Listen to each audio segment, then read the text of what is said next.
we're going to hear a presentation of the results of the European Green Deal Barometer from Caroline Home, who is from GlobeScan, and Céline Chavariette from IEEP.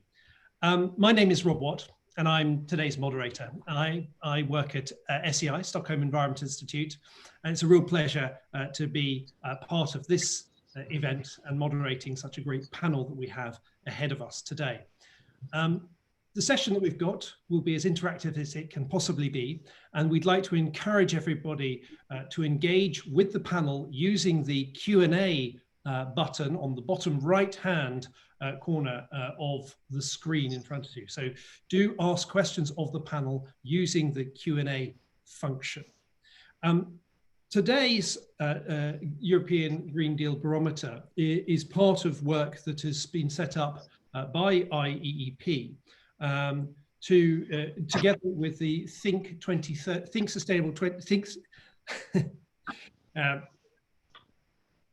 together with the Think 2030 network. The Think 2030 network was launched by IEEP in 2018, and it's an evidence-based, non-partisan platform of leading policy experts from European think tanks, civil society, the private sector, and local authorities. And it focuses on producing relevant, timely, and concrete policy recommendations. The key objective of Think 2030 is to identify science policy solutions for a more sustainable Europe. And obviously today's session with the European Green Deal Barometer is a great example of the work of Think 2030.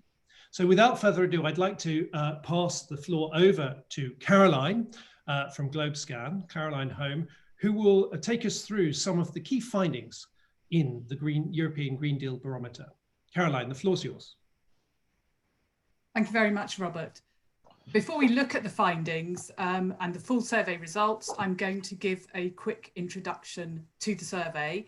You can find a lot more information. We have 2 reports available on the survey, and they're on the think2030.eu website and also on the globescan.com website. So please have a look at those if you want more information. Now, the purpose of the survey was to gauge potential pathways for delivering on the European Green Deal objectives by collecting views on the top issues and priorities from a diverse set of stakeholders who we'll find out more about in a moment.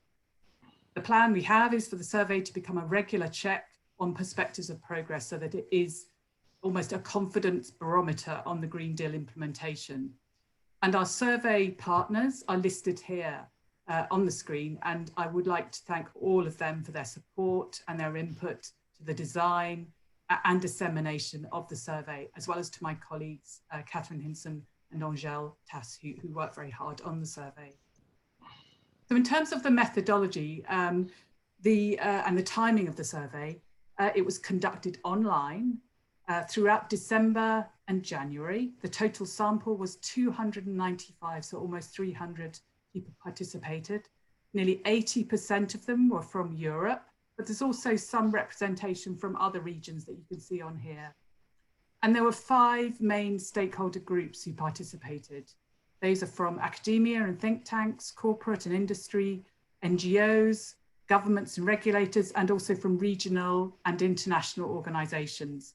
And over half of the sample had more than 10 years of experience in sustainability. So that's our survey sample. So we're going to have a look at some key findings from the survey, but as I said, there's a lot more information in the report that you can have a look at. So first of all, we found out that views on implementation of the Green Deal are very mixed. Only 30% think it is likely that the deal will be implemented by 2024. And when we say implementation, we mean that it will be translated into science-based targets with corresponding legislation, regulation, and public investment. A similar proportion think that it's unlikely it will be implemented in this time span. So that's those orange and red bars, red parts of the pie chart. And 40% sit somewhere in the middle. They're neutral, and those are shown in grey on the pie. And we found that Northern European countries expressed the most reservations about the Green Deal being implemented by 2024, but those outside of Europe were among the most positive compared with those within Europe. And when we look at these results by type of stakeholder, we can see that in that sort of shaded red there, that government stakeholders are actually the most sceptical. And we have just over 20% thinking it will be implemented within the time span.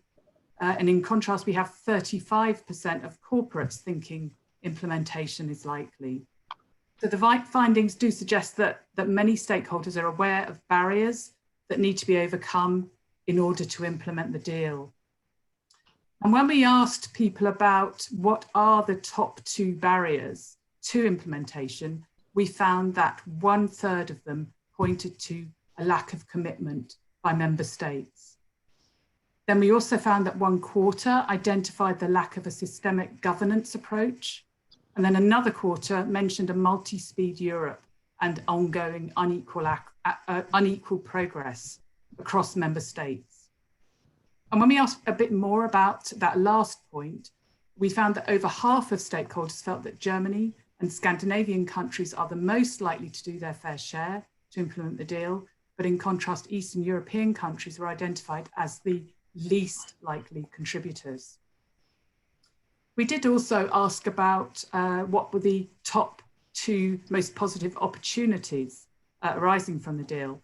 And we can see on the left there that 38% of stakeholders felt that promoting low carbon circular supply chains in key emitting sectors was one of the best opportunities that the Green Deal provides. 28% identified private sector investment and accountability, and 26% said EU global leadership on the environmental agenda were key opportunities. Now, if you remember back to our first finding, we saw a lot of people sitting on the fence about the likelihood of the Green Deal being implemented. So let's just have a look at what the survey says about what needs to be done to ensure implementation. Now, first of all, we found that the survey shines a light on some specific areas where more focus is needed. And this matrix shows 2 sets of findings from the survey. The vertical axis shows stakeholder views on which of 8 thematic pillars should be prioritised as key catalysers for the whole deal. So that means that proposals that are high up on the matrix, that are near the top, are the ones that need to be prioritised for the benefit of the whole deal. Then that horizontal axis, we've got views on the amount of progress that has been made across different areas. So the further to the right the proposals are, the more progress has been made. And if you look at the top left red quadrant, you can see that we have 3 main areas of focus: an environmentally friendly food system, ecosystems and biodiversity, and then circular economy. And these are all seen as top priorities, but where progress made has been relatively weak compared with other areas.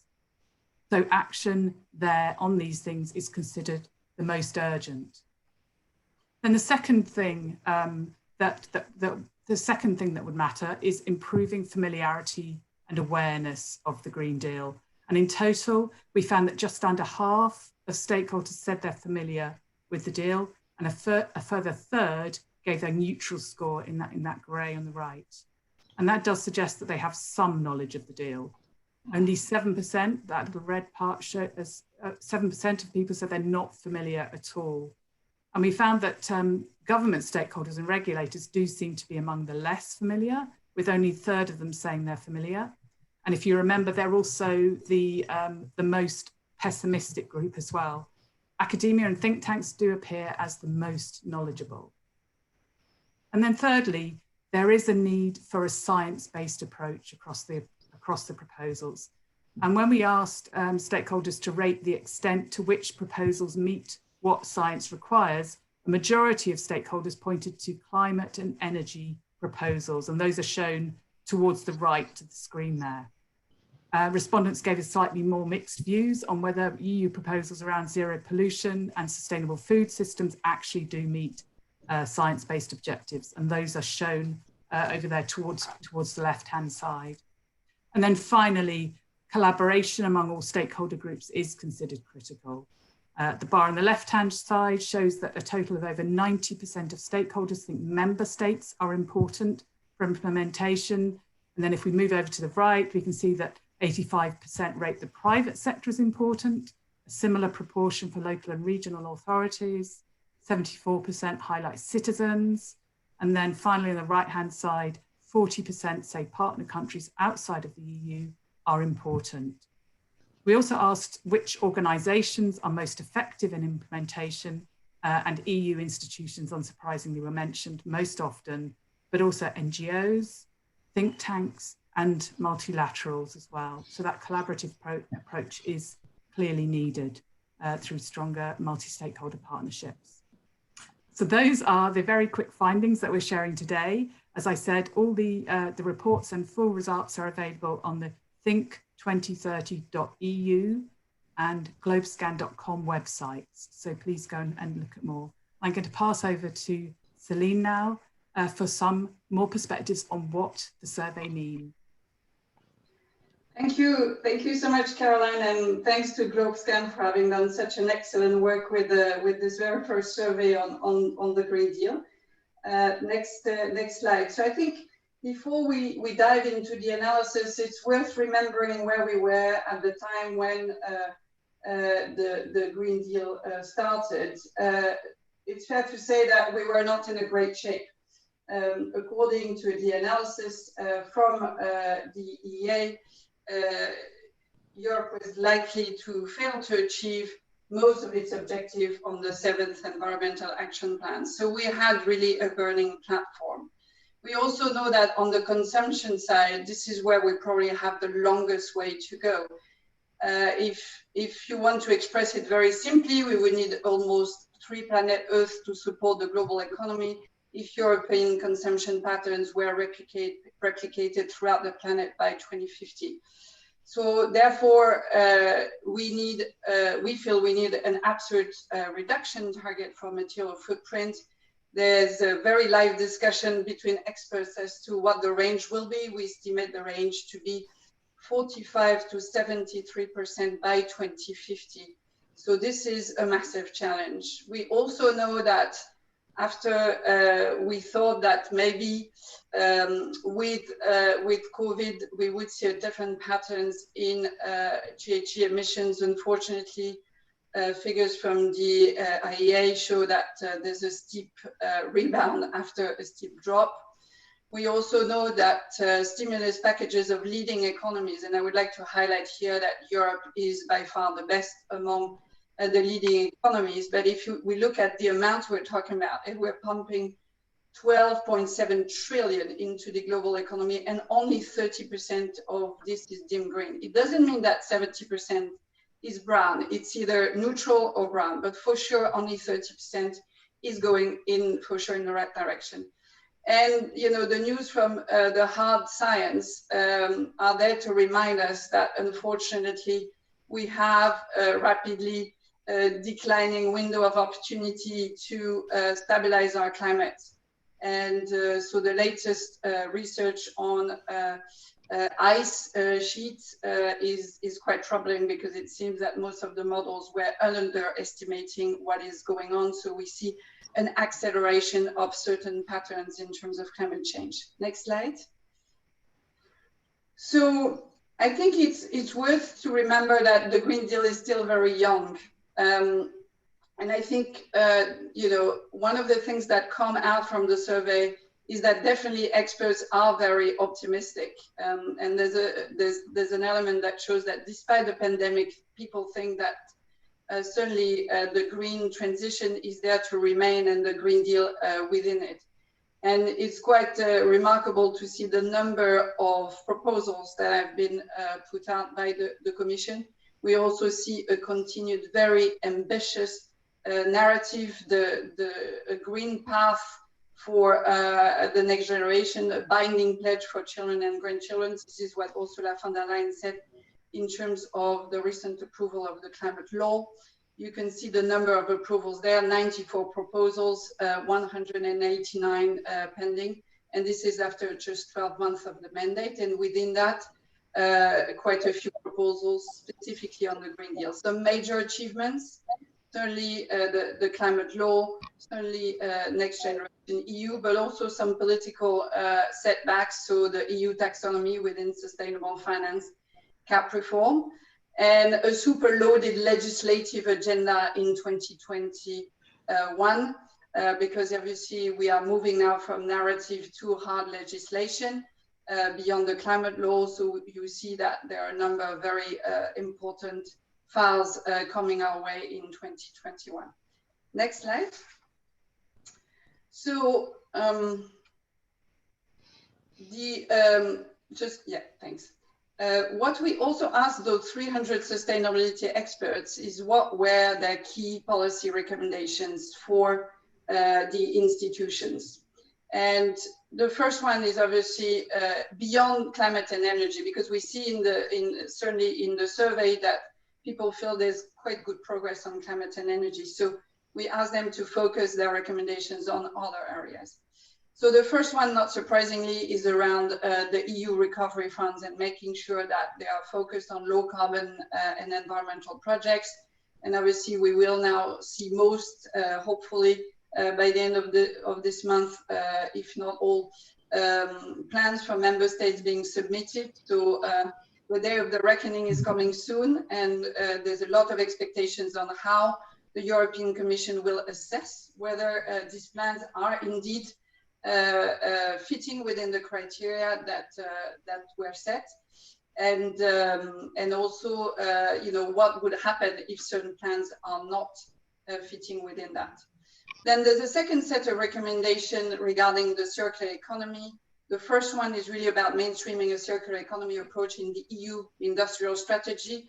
And experts are often talking about resource efficiency first, not just energy efficiency, but resource efficiency. And this brings a whole lot of debates, because sometimes there are dilemmas between low carbon and circularity. And then the second element is, as part of an effort to tackle consumption, include an ambitious absolute target in material footprint reduction within the Circular Economy Action Plan. And the Parliament has voiced its support for this idea. Then aligning the CAP reform and the CAP strategic plan with the Farm to Fork strategy. And I would say that's probably the biggest headache for everyone who is following and trying to fully implement the vision of the Green Deal, with very difficult conversations ahead. And then in terms of biodiversity, experts talked about really boosting investments in nature-based solutions, but making sure this is done in a rigorous way, which means that we really need to have robust science-based criteria on what are those activities, what are those investments that protect biodiversity and ecosystems. Next slide. Other recommendations pertain to how we're going to be monitoring the Green Deal. And experts are saying you need a harmonized and SDG-aligned monitoring framework for the whole work of the Commission, not just the European Green Deal, because we see that the European Green Deal, whatever is going on within the economic pillar, the social pillar really need to be speaking one with another, with key headline indicators running across on resilience and well-being. And underneath this, you might have different monitoring frameworks, and one of which being on the Green Deal, but always really keeping in mind the need for coherence and alignment with SDGs. In terms of leaving no one behind, in addition to obviously the just transition, experts mentioned empowering local and regional authorities. And there's a specific paper in, I think, 2030 regarding what Polish local authorities, for instance, need to make the most out of the Green Deal. But also, let's not forget the youth, although we don't see them, unfortunately, now on the streets, but making sure that there are long-term assessments of current public policy and any sorts of proposals to ensure intergenerational equity. Position the EU as a global environmental sustainability standard setter and market creator. And it's also interesting to see that people from outside who responded to the survey have very high hopes that Europe will be able to play this role of a global leader in terms of setting standards and creating new markets. And then last but not least, the importance of raising awareness of the Green Deal among sustainability experts, starting with public officials who will be so crucial in the implementation, but also the greater public, which has not yet heard a lot about the Green Deal. So these are the first elements of the analysis. Final slide. And there's obviously much more in the report that we are publishing today. And now I want to also thank again all our partners. And Robert, the floor is yours now. Celine, thank you very much. And thank you also to Caroline for providing the key insights from the European Green Deal Barometer. I'd like now to welcome our other panelists to this event. We have Diederik Samson, who is Head of Cabinet to the Executive Vice President Frans Timmermans, the European Commission, and Hans Brunix, who is Executive Director of the European Environment Agency. Welcome to you both. Thank you very much for joining us today. I'd like to start off by asking both of you the same question. I'm going to pose it to Hans to begin with. And I wonder whether you could reflect on anything that stood out in particular from this survey, from the barometer. Hans. Well, thanks, and thanks for inviting me to this panel and to the launch of the barometer. First of all, congrats on the work that has been done. I think this contributes to a better understanding, primarily of how the community that is interested in the Green Deal and motivated to be a partner in implementing the Green Deal is looking at the Green Deal as a political project, but also a policy project through a critical lens. So that's clearly, I think, a new element in the debate that is welcomed. Yes, a couple of things stand out, I think. First of all, if you look at the confidence in the fact that it will be implemented at 30%, that is concerning. And it is concerning because we are, of course, dealing with what I would say is the most ambitious, most integrated, forward-looking, and hopeful policy and political project that Europe has ever formulated in this domain. And it's for the first time also framing the boundary conditions for the future economy in such an explicit way. So we can only hope that this number will go up. And I think it will go up as this political project is increasingly translated into policy packages that are indeed responding to the systemic needs, because that's another clear element. One of the impediments that is mentioned is the lack of a governance system to deal with systemic change. And I'm not surprised, because traditionally government and governance systems have been organized rather vertically, by sector or by topic. And the Green Deal in its essence is calling for a more systemic approach. And that means doing things in a different way, not only doing different things. And so we will at all levels have to reflect that sort of systemic governance capacity in what we have to do.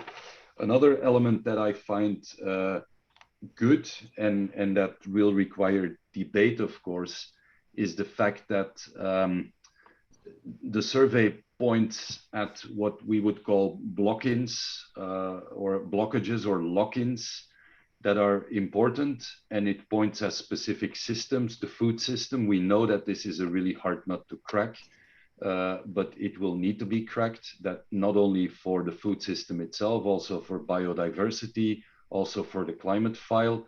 So really focusing the attention on that, I think, is necessary, and that is where you make the link between policy formation and implementation. That's where interest groups come in, that's where lobbying comes in, that's where knowledge plays a role, and finding the right balance there in line with the necessary objectives, I think, is obvious. I think the just transition focus is also of interest, because I think that is by now a mantra that comes back, leaving nobody behind. But it's also a mantra where we have rather poor knowledge base. We don't have a strong European level tradition of linking socioeconomic data to climate and environmental data. So building up that knowledge base, I think, in support of a policy to make it more science and knowledge-based will be important. And then as an opener, a last thing is We've heard the president of the Commission say multiple times that you can only manage what you measure or steer what you measure. Well, we know that there is a whole host of initiatives taking place at this moment to monitor and keep track of the policy ambitions at this level. So indeed, coherency there is important. We are embedded in most of those as well. And so we are willing to contribute, of course, in a serious way.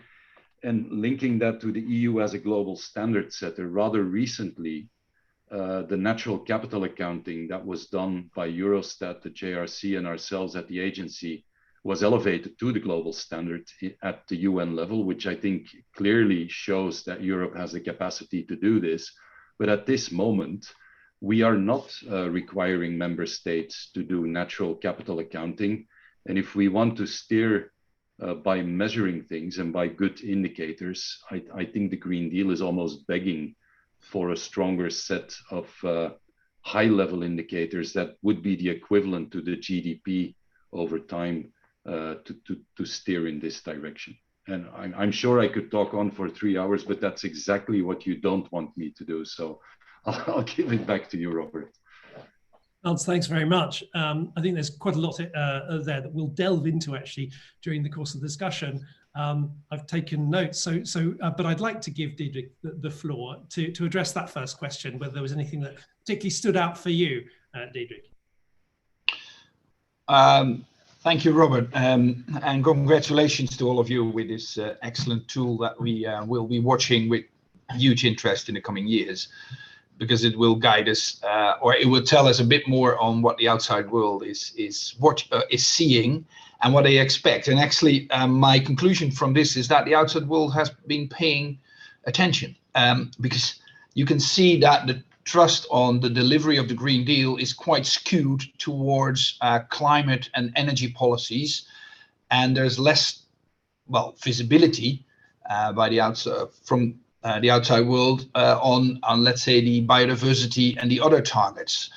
And that's that's a good explanation for that. We have spent most of our political capital in the first years, or the first 1.5 year of the Green Deal, on exactly these climate and energy targets.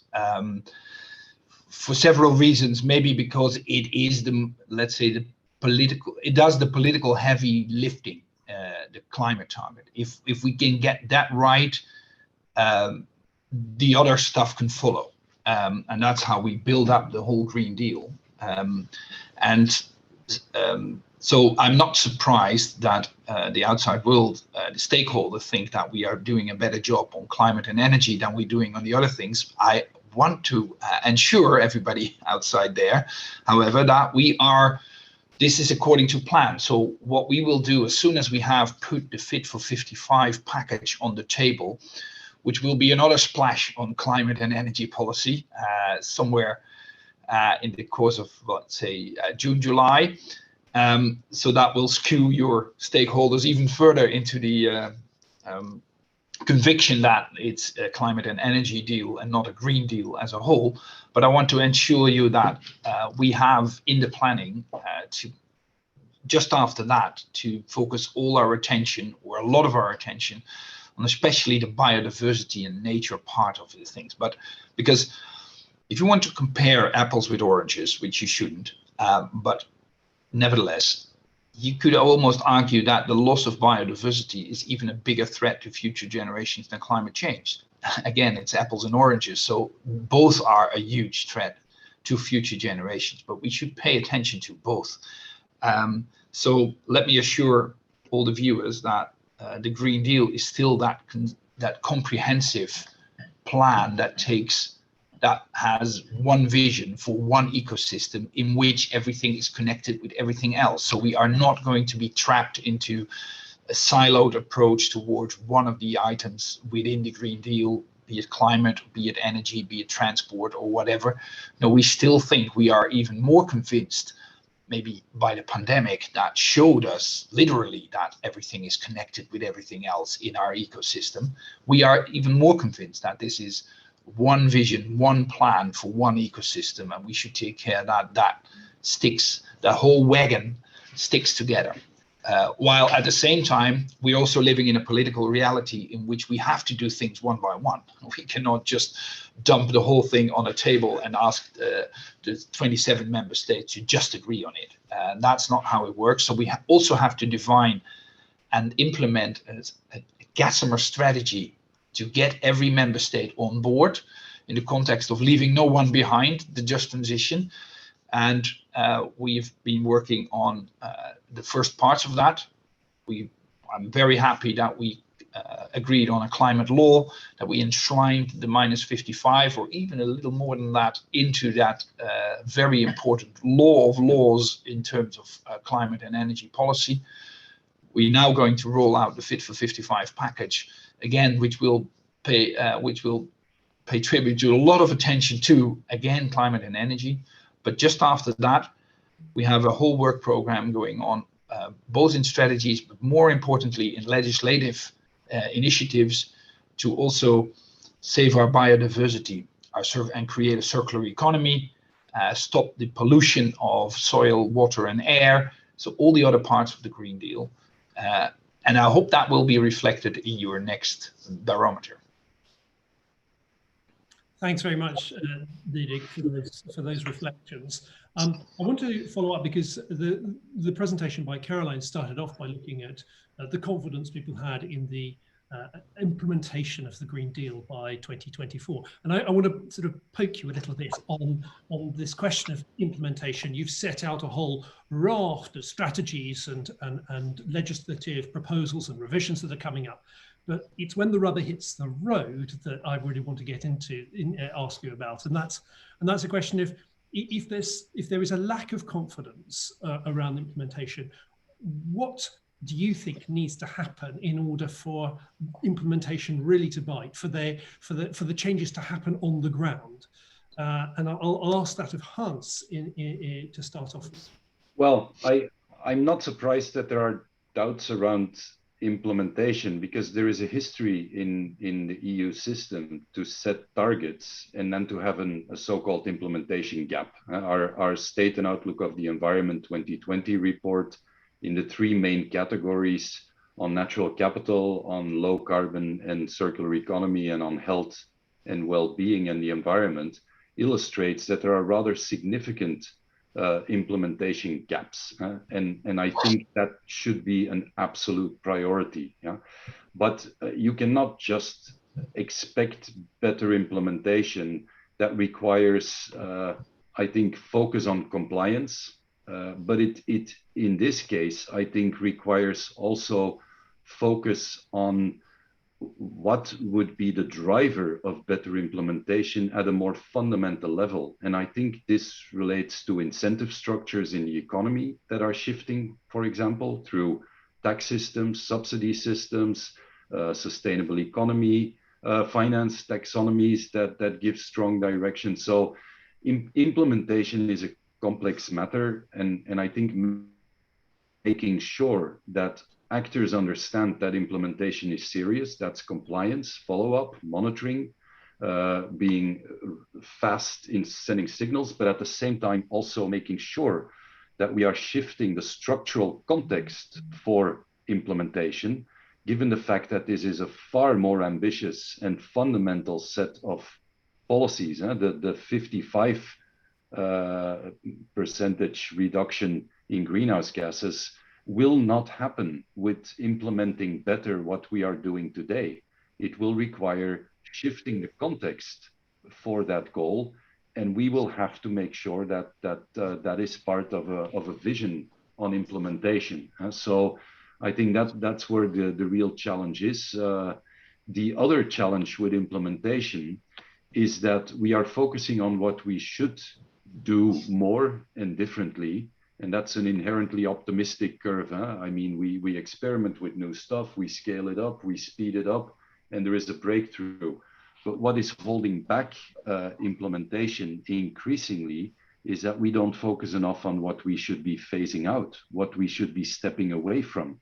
And the sooner we scale up and speed up unhelpful practices, whether it is investments in carbon and fossil fuels, whether it's subsidy systems that are not working, whether it's tax systems that go against, whether it's legal things that go against the Green Deal implementation. I think we should focus as well on what we should stop doing and step out of, because that creates the space for more rapid and more credible and full implementation of these objectives. So those would be a number of thoughts that are in line with the analyses that we've made over the last couple of years in the agency. Thank you very much, Hans. Accountability, incentives, and stop doing things that are in a sense undermining the achievement of the Green Deal. Diederik, over to you. I mean, thinking about the implementation gap, how are we going to bridge that in the most effective way? And who should? Yeah, let me add to Hans's very thorough analysis a few other items. I think it all comes down to what I call credible determination, and what I mean with that is that we as legislators, as representatives of the public, have to show determination that we really want this to change, and that determination has to be credible. And I think the credibility was lacking in the past 3 or 4 decades, in which stakeholders and actors in this system that were reluctant to move always could bet on governments to back down in the end if nothing happened anyway. So and that determination is not determined by our skills or the beauty of our legislative proposals. It's actually determined by society. And that's what actors and stakeholders, companies and others are looking at. They're looking at society and see, is this change for real? Is this really going to happen? And indeed, will this translate into legislation, etc.? But that's not the most important question. The most important question is society determined to make this happen? And I think we are we're seeing a momentum out there in society that we've never seen before. And that's what will make the difference, in my view. And obviously we have to translate that, and I feel that as a huge responsibility on our shoulders. We have to translate that momentum into the right actions, into the right financial mechanisms, into the right legislation. And yes, and we can screw up with that if we don't do it right. But the other way around will never work. We can do as much legislation and financial incentives and whatever we can. If society is not on the same footing, stakeholders, companies, actors are still going to bet on, well, this will die out in the end, and we can just continue with business as usual. The difference is you can watch it all over the place, but the most important, the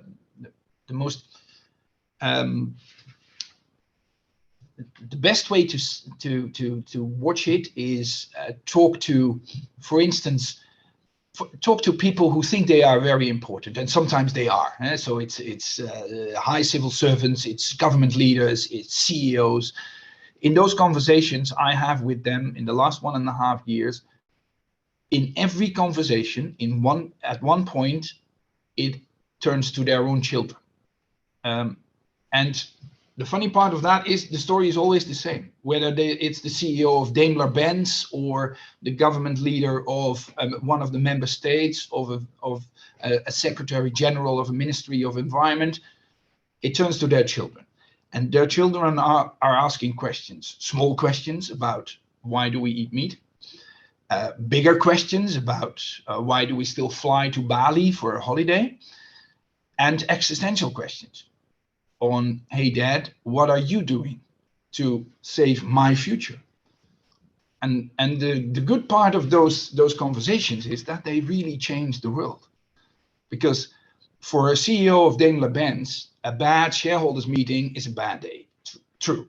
And a bad headline in the newspaper, the Financial Times, is a bad day. But not being able to answer your own children, that's much more than a bad day. That's existential. And while that is happening, all over Europe, on every kitchen table, almost every day. That is what makes the change. And that is why I'm so optimistic that this will happen. And we can see it. I give you one more example. We produced a hydrogen strategy last year with some, to be honest, pretty crazy numbers in there. And putting 6 gigawatt of electrolyzer capacity fed by green electricity online in 2024.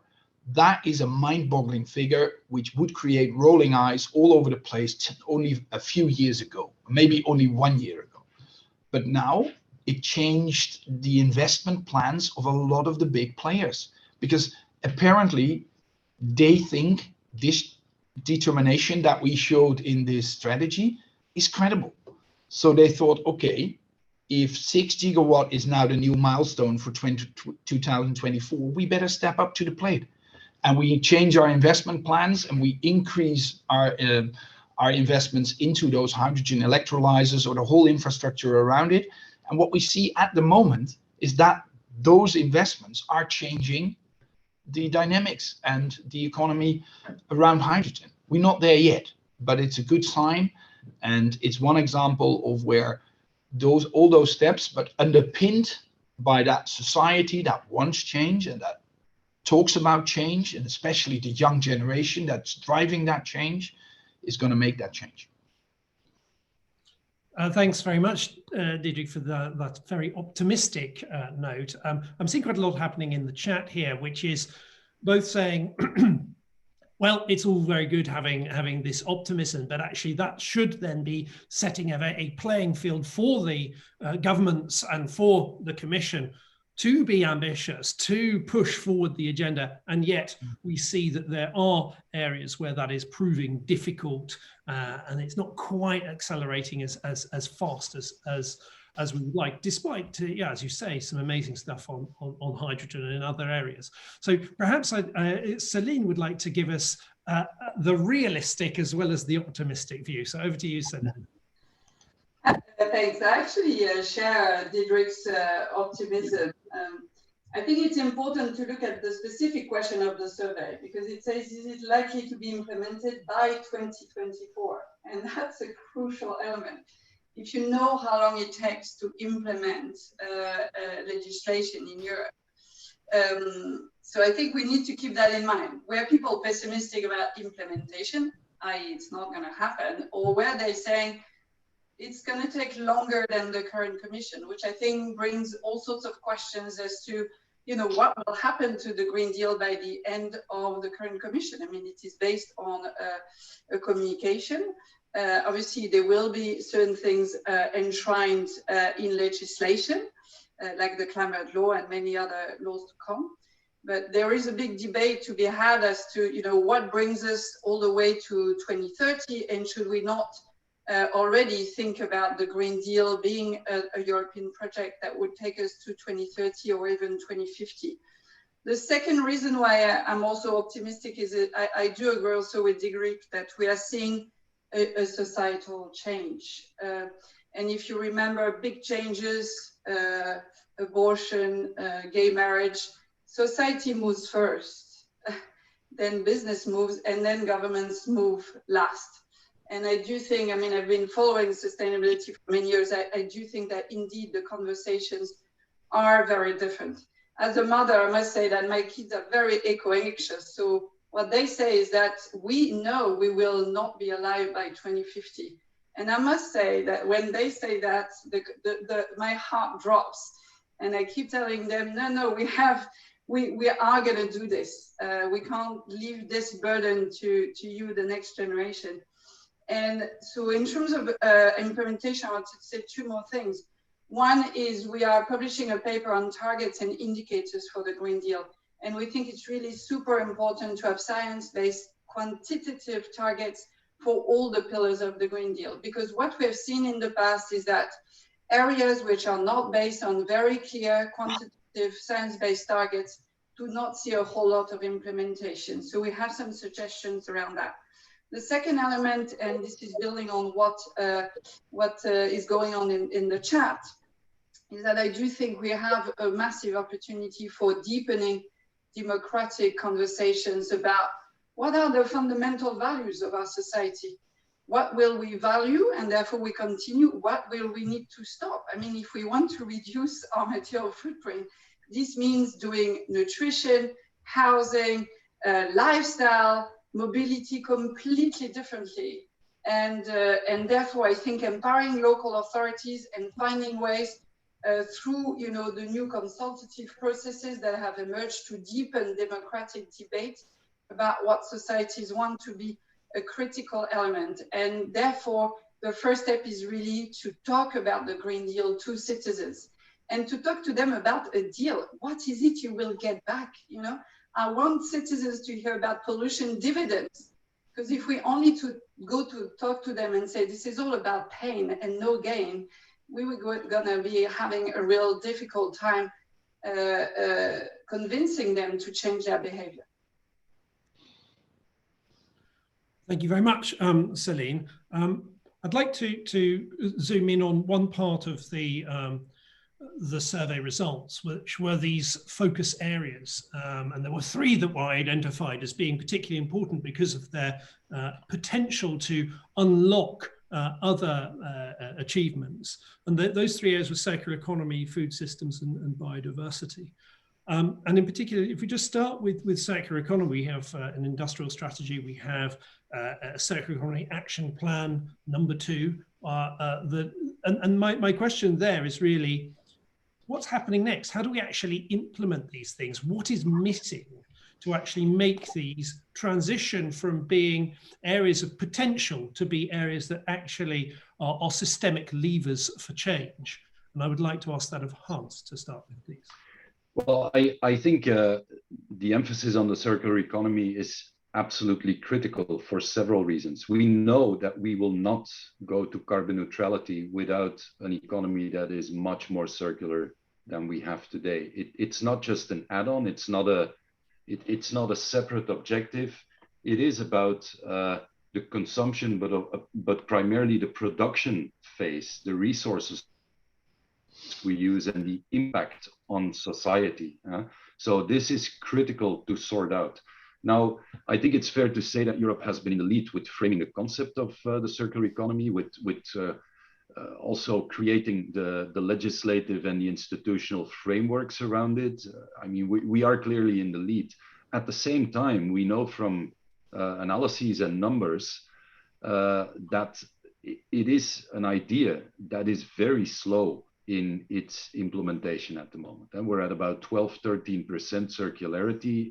It's growing really slowly. So the emphasis in the Green Deal on translating the circular economy now into concrete sort of targets and objectives, also at sectoral level, think of the textile sector and a number of other sectors, is fundamental. Yeah. The other fundamental link, I think, is with the chemical strategy, because at the end of the day, it's the type of molecules that we produce, and that's what the chemical sector does. They produce molecules for other sectors to use, will determine to a large extent how easy it will be to keep materials, molecules into the cycle. Yeah? Another element of circularity will be ownership. Who is the owner and so has the responsibility of materials? And we think in many ways of a service economy. Well, can we think of material use also as a service? But the ownership and the responsibility remains with the first owner of the materials, because then they would probably reflect much more carefully about how they use materials and how they have to deal with them at the end of the life cycle. And then the third element is, of course, a legislative and in terms of regulatory context, because for now, to keep materials into the cycle is quite challenging because our legislation is not adapted yet to circularity. So I would just mention those three elements, but the idea is there, we are in the lead, but now we need to scale it up and we need to speed up that scaling up because it's a very slowly evolving reality. The ideas are evolving much faster than the reality at this moment. And that's where I think the real challenge is now, but that is embedded in the circular economy action plan and the next phases. So we are looking forward to seeing how that is going to materialize, pun intended. Huh? Okay. Thank you very much, Hans. Diederik, it's the same sort of question. I really want to focus on this, but perhaps you can also reflect on how competitiveness is part of the ingredient here. And this perhaps links also to the fact that Europe has the opportunity to be a market maker, perhaps, for a circular economy and for a green industrial revolution. Yeah, certainly. And we touched upon it earlier. There's less trust and less visibility of the circular economy part of the Green Deal than, for instance, the energy and climate part of the Green Deal. And I think all of us have striving for a sustainable future for, well, in my case, my whole adult life, and some of you longer than I have done this.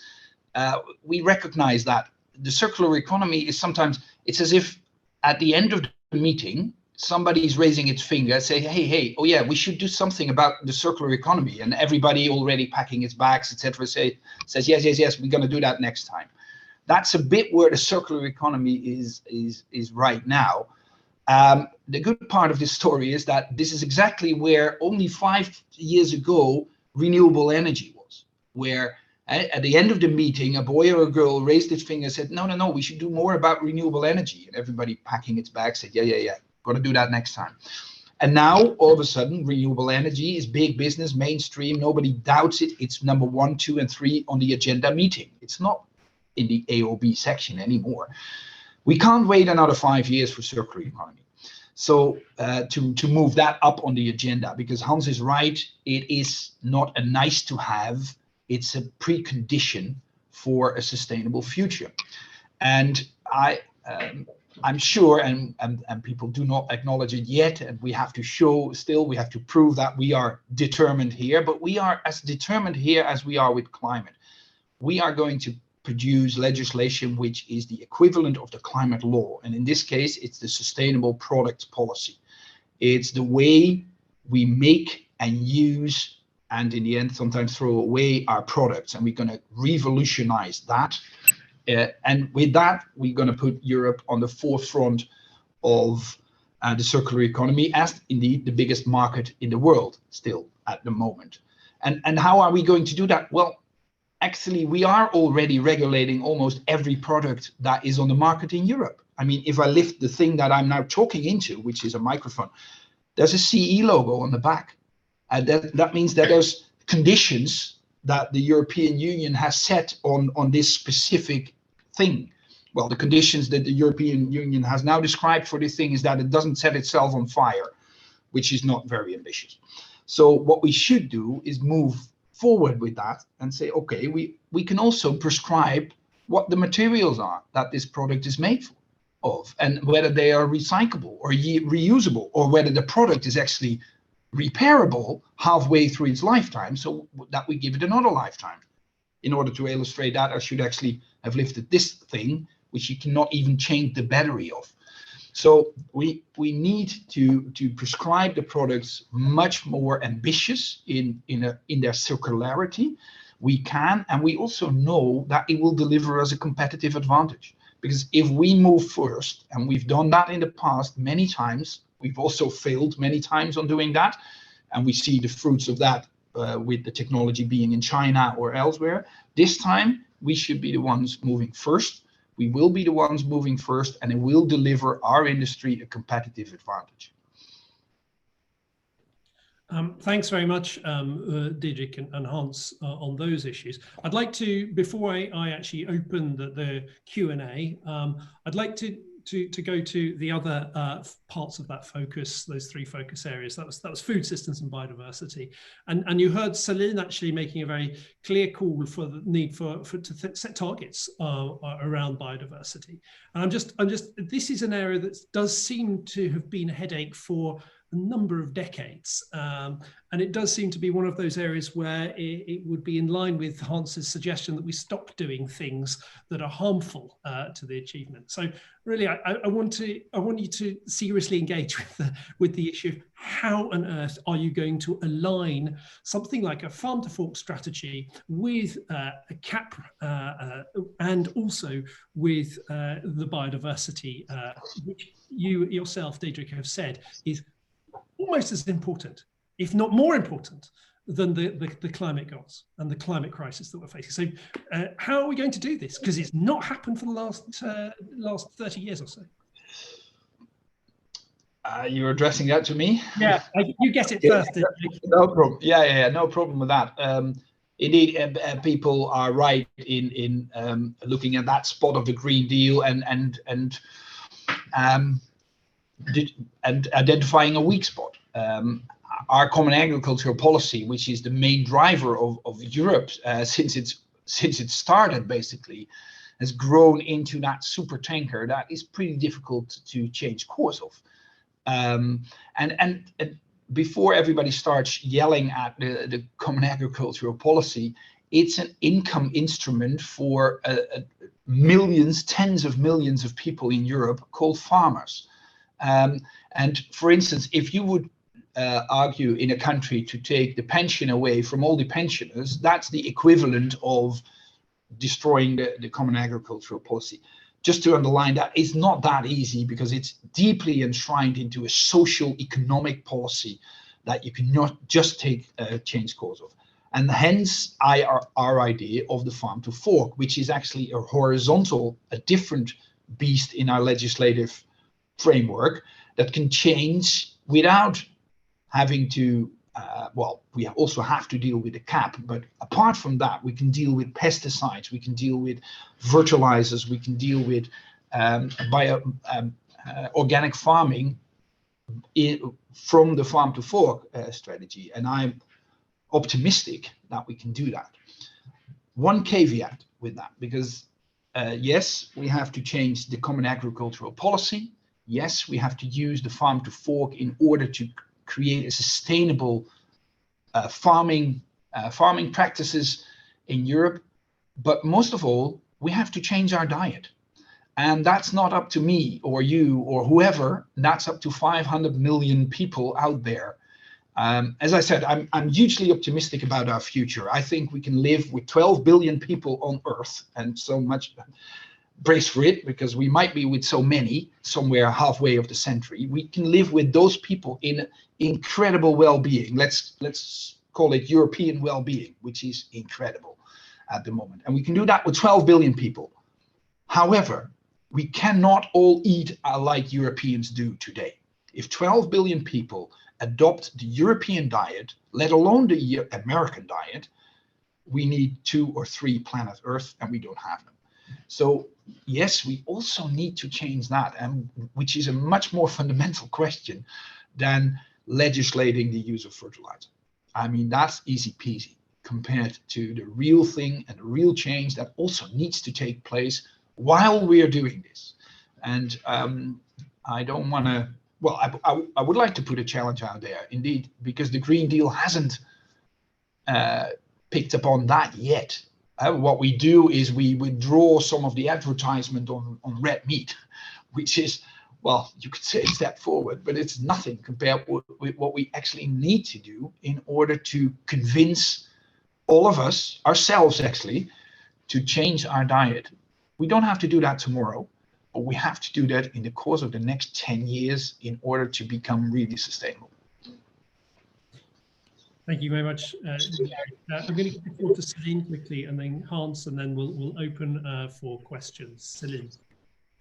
Just quickly wanted to comment around on biodiversity on one of the striking findings of the survey, that there seems to be very mixed views between stakeholders how important biodiversity is. And that is something that certainly surprised me, to see that there's still much more enthusiasm for acting on biodiversity within academia, think tanks, and civil society than within other stakeholders. And I think in spite of all the efforts. And I think we are really moving in the right direction right now in terms of setting the right narrative so people really get the importance of biodiversity.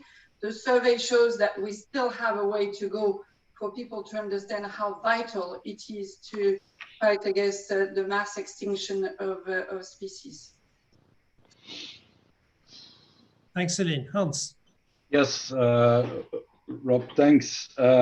First of all, I would like to say I am really glad that biodiversity is getting the political attention that it deserves. It's essential that we understand that the natural capital, and I know some people even abhor the term capital for it, but I'll use it anyway, the natural capital on which we live, that is the boundary, the condition for human existence, that we take care of that. And it is one of the core policy fields where Europe has seen an implementation gap. In 2000, Europe said we will hold biodiversity loss. In 2010, that didn't happen, and we said we'll do it by 2020. In 2020, that didn't happen.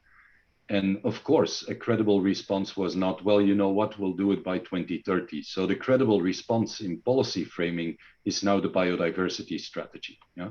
And I think if that is going to be successful, we need to address the 3-4 crucial elements that drive biodiversity loss. And that is landscape fragmentation, to a large extent, that is pollution, that is an agricultural system that is a threat to biodiversity, and increasingly that is also the independent factor of climate change, yeah?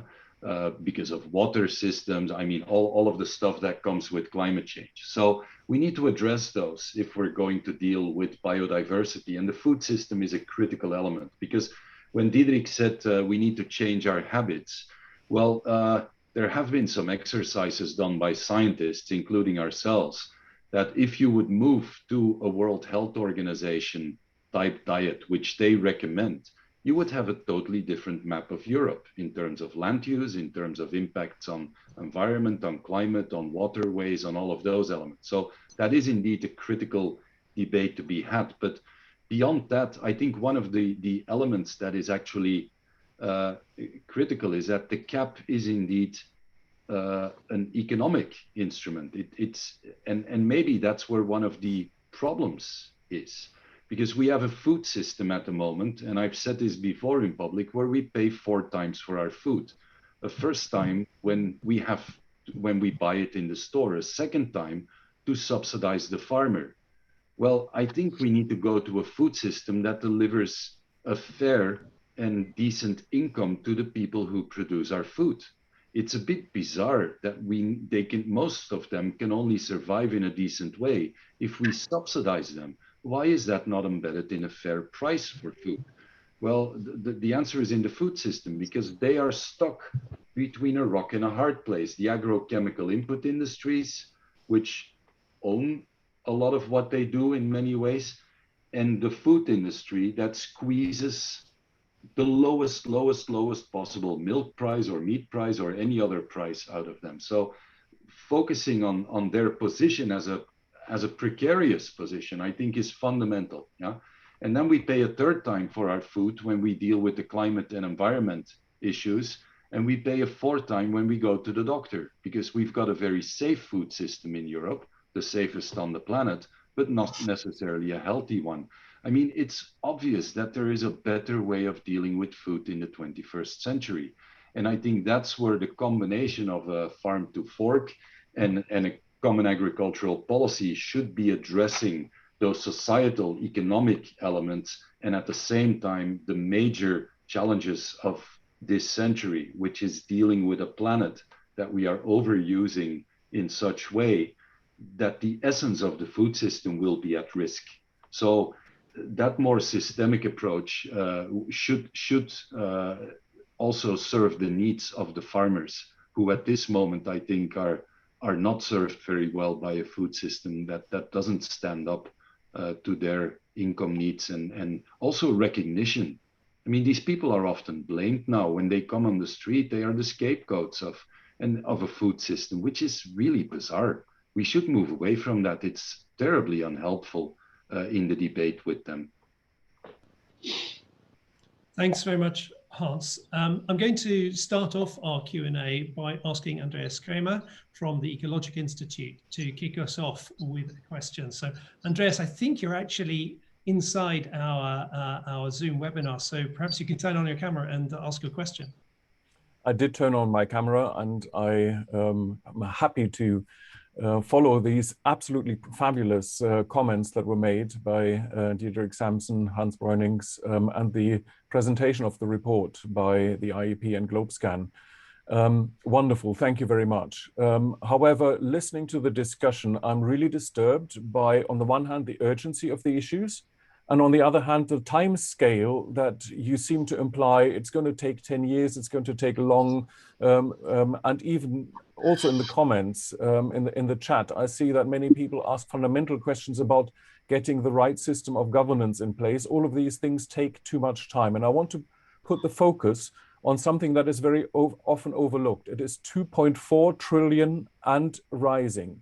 2.4 trillion euros are currently sitting in household bank accounts, in savings accounts, and in current accounts. They're not invested money. This is not invested in stock and shares. This is pent-up spending money.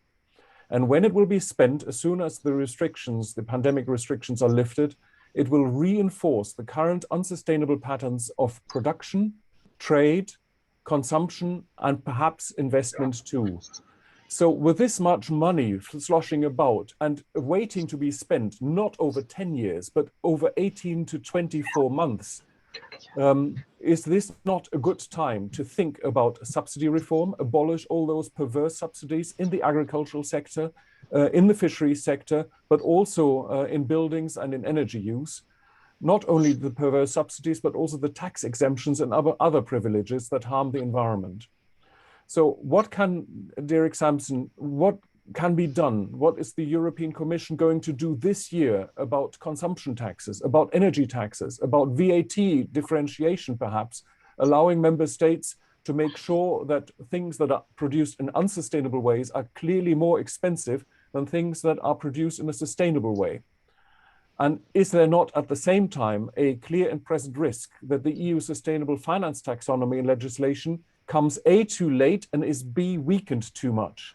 So what are you going to do this year in order to avoid creating new path dependencies and unsustainable patterns, as this massive amount of money is going to stimulate the economy, but reinforcing the existing structures? Thank you. Thank you. Let me give you a depressing and an optimistic part of that answer. The depressing part is as follows. We will run as fast as we can with the new energy taxation directive. In fact, within 2 months from now, we will put a revolutionary energy taxation directive on the table, the first since 2003, because that was the last time we overhauled that directive, and you can see how obsolete and all that is. That sounds good, eh? So a direct answer to your question, within 2 months we will do this. And then member states will bicker about 1.5 years before implementing it, if they implement it at all, because you need unanimity to change the energy taxation directive. So that's also the reality of how European legislation and European progress works. On the other hand, the more optimistic part of the answer is because we've been looking at these exact numbers that you were just quoting, over 2 trillion in savings money, in household savings money. And indeed, when opening up after the pandemic, everybody wants to go into a roaring 20 type of spending because, well, we want to celebrate opening up. I actually feel that personally, and I think we all do. What about spending that money in renovating your house? Renovating and insulating your house, putting solar panels on the roof, an intelligent energy system in-house, and if you have even more spare money, think about changing your car into an electrical one. I mean, the real investments and the real spending can also be done in the right direction, and it can be and it can happen very quick. We are now at the moment doing the public part of that, no 2 trillion, but 750 billion. Not small beer either. 750 billion in terms of Next Generation EU will be put on into practice, into real investments in the coming 2 to 3 years, starting as of July. And what we have been working on 24/7 in the last 2 to 3 months is convincing member states to deliver the right plans for that. And I can tell you, we've come a long way. There's still gaps, there's still dirty parts, or let's say loose ends in the whole system, but you can see Italy, Spain, France, Portugal moving billions of euros into renewable or sustainable technology. If that is accompanied with that private money, which is surplus, which is a factor, not an order of magnitude, but a 3-4 times bigger than the public money available, we can really make a change in the next 3 to 4 years already. And that's the time frame that we're looking at. I'd like to follow up actually on that, Diederik.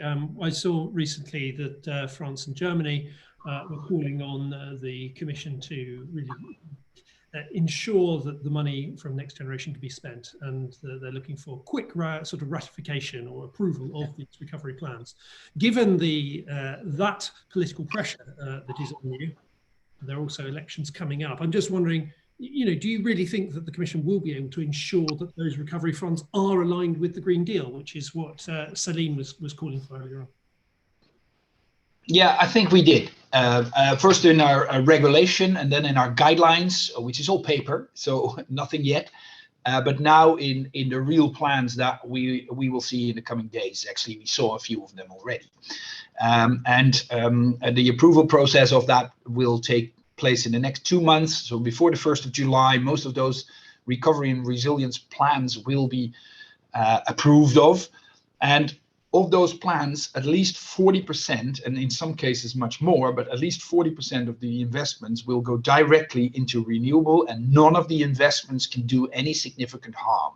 So that's how the framework that we build. 20% of the money has to go to digital innovation and infrastructure. Some of that is coinciding with sustainable infrastructure, not all. So you can't say that 100% of the money is spent in wind farms and solar panels, but quite a lot of it. And we are optimistic, and we see those plans. I have to make a little disclaimer here, though, because the speed at which we can deploy that money is pretty dependent on the own resource decision. The capacity for the Commission to borrow that money on the private market, on the financial markets, and we're still awaiting a few member states that have to put the gavel down on that particular piece of legislation. Finland, Poland, and also the Constitutional Court in Germany put their hands on the brake, but obviously, luckily, they have given the go-ahead very recently. So it's all done in at breakneck speed, in a very tight time schedule. But so far, I'm still hopeful that we will make all the deadlines. Thanks very much, Diederik. There are quite a lot of questions coming in, I think inspired by Hans talking about the need to make sure that there are indicators so that we can really measure progress on implementation. And Hans, I think that people would like to hear a little bit more about the sorts of indicators that we were required to monitor this progress. People are talking about how to do this in alignment with SDGs, how to do it in alignment with biodiversity and natural capital. So I wonder whether you could perhaps talk us a little bit about what's in place, what's lacking when it comes to indicators, and what needs to happen to make sure that they are in place and are being used. Well, those are three different questions, I think. First of all, there are a lot of indicators already in place. That is clear. They are being used today in a variety of ways. We are looking at SDG monitoring, which is led by Eurostat. We're looking at European Green Deal monitoring, the zero pollution dashboard, the ATAP monitoring. There are initiatives across the board on a variety of levels. I think with the Green Deal, the interest of actors in the system to play a major role in one of those has grown, because this is the main political and policy sort of space now. So people want to be in there. I think what would be very useful is to extract a number of key indicators from what exists already that are not only looking at where we are, but also make a clear link with some of the origins of where we are, the drivers. And a good one, and I know it's a sensitive political debate in quite a number of member states, would be nitrogen loads. Yeah, nitrogen refers to the potential for biodiversity restoration, a main target. It is of course linked to the food system, to land use, to industry, to mobility, and we know what it is. Yeah, so we could make a good choice there. I think we also need to add some more systemic indicators. And with, for example, the Sustainable Finance Initiative, we will get required reporting on the proportion of investment portfolios that are, you could say, Green Deal compliant, that comply with. So you could start making an indicator that looks at how quickly we are shifting that part of the portfolios in the right direction. That would give you a sort of systemic investment indicator of where we are. I already mentioned the natural capital accounting, which I think could be much deeper embedded in the whole system as well. And the methodology is there, we just need to do it. And jokingly, I've said, if you go to an average hotel, remember those days in Europe when we actually traveled and went to a hotel, there are more people serving you coffee and breakfast in the morning than there are people in a member state working on natural capital accounting. Yet the methodology exists, we know how to do it, but there is no obligation to do it. So let's do that. And then thirdly, I think we have a need of forward-looking indicators of systemic nature. Yeah, and that can be, for example, because there is not one pathway towards the future. It will be about aligning policy initiatives, coherency. Well, can we come up with a monitoring of that?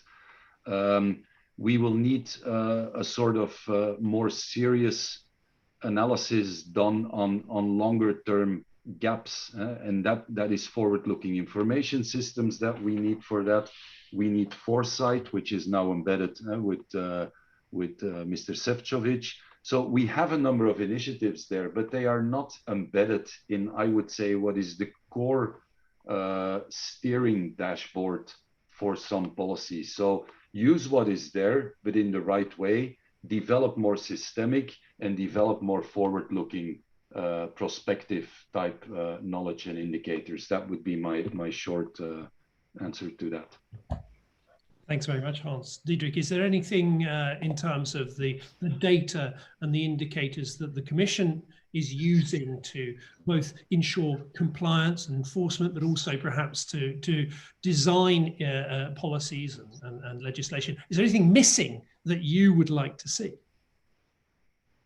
Yeah, it's not missing yet because it's there, but we can't get our hands on it yet because of, well, technology and maybe also some organizational issues. And that's what's happening on the ground. And we can look at that with, I must almost say, deadly precision from space. And we have the instruments to do so.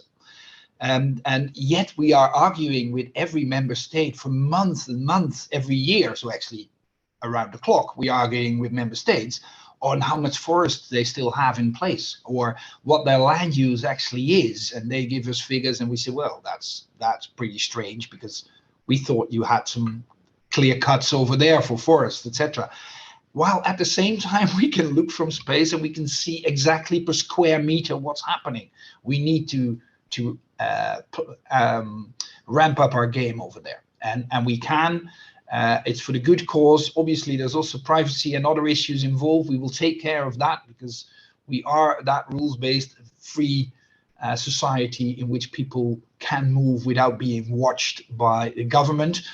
But we can look at trees, we can look at land use, we can look at everything else, and we can make our accounting so much better. And I think Hans is literally waiting in the hallways to make that happen. He has the instruments of it. We need the money to translate all that data into usable information, because that's what it's all about. And we obviously need the governance framework to allow us to do this with much more precision than we do today. So, but that's actually part of our Green Deal work. It's a bit in the shadow because why bother people with our accounting schedules? But it's very, very important, and we hope to get it up and running in the coming years in order to be much better equipped to steer our policies in the right direction. Thanks, Diederik. There's also a lot of questions that have come up in the chat and the Q&A addressing the question of systemic governance. The Green Deal was there to look across silos, to find the horizontal tools that were required to make sure that we could actually bring a step change in a whole range of areas. And Hans, you talked about the need for systemic governance, and in fact that was something that came out of the survey. People are wondering, what does this actually mean? What does it entail? Is it about a reorganization of government? Is it about, are there other tools that will help us make sure that we take a systemic approach? We talked about systemic indicators, but what about the actual means of implementation? What can help us there? Well, first of all, it starts from across government and governance institutions to start from the picture, the image of the system, and looking at where you are in the system and how it is related to other parts of the system. And that is not how we've made policies in countries in the last 20, 30 years. So starting from that fundamental position of seeing yourself as part of the system and connected to others, and then understanding fundamental elements like where are the drivers of potential change in this system.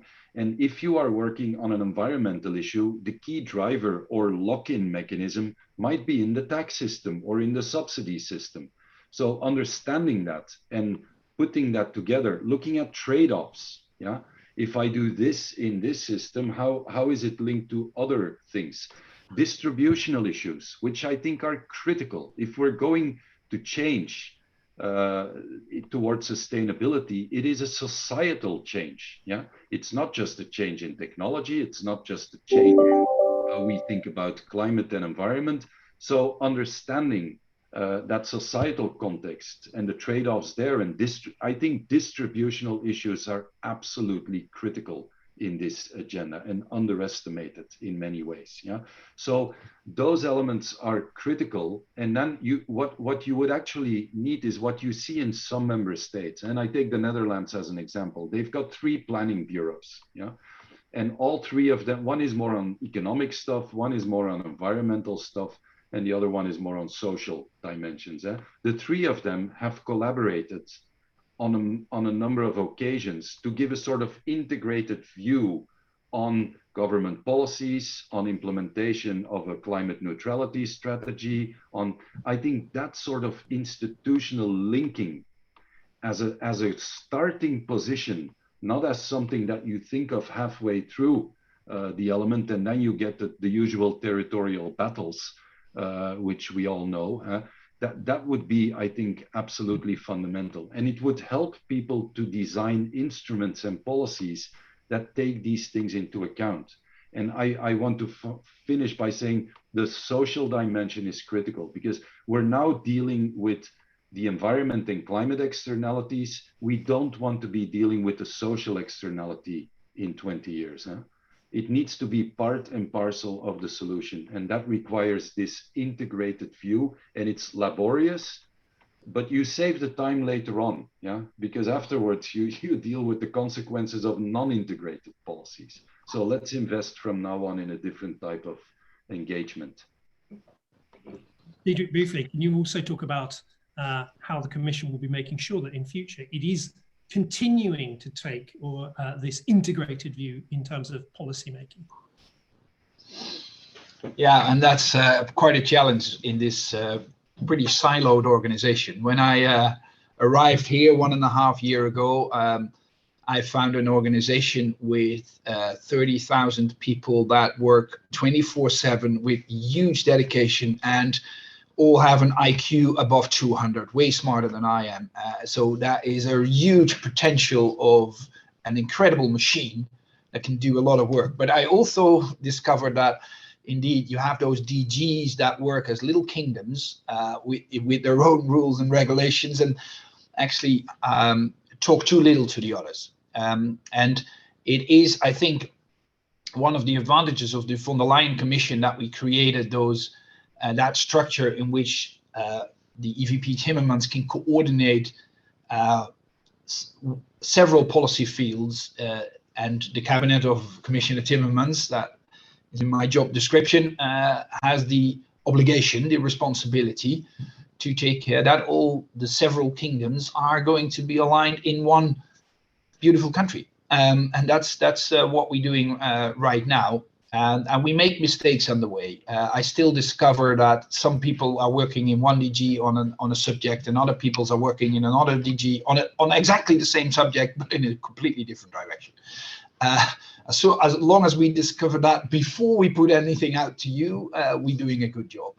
But I can't guarantee that will always happen. But it's this sheer commitment of EVP Timmermans and his team to indeed treat this plan as one plan, one vision for, as I said, that one ecosystem. Because come to think of it, that is the only way to solve this issue. Thanks. If I can come in quickly, sorry. I think one issue that we also need to talk about is the silos within member states' governments.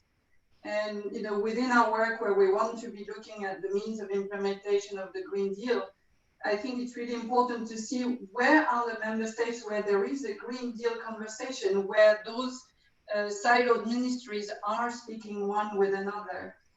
Because again, looking at the survey and the difficulties we have around implementation, obviously it's super important if the Commission can do this and show the way forward and the example, but there's going to be a lot of heavy lifting that will need to happen at the member state level to overcome those silos.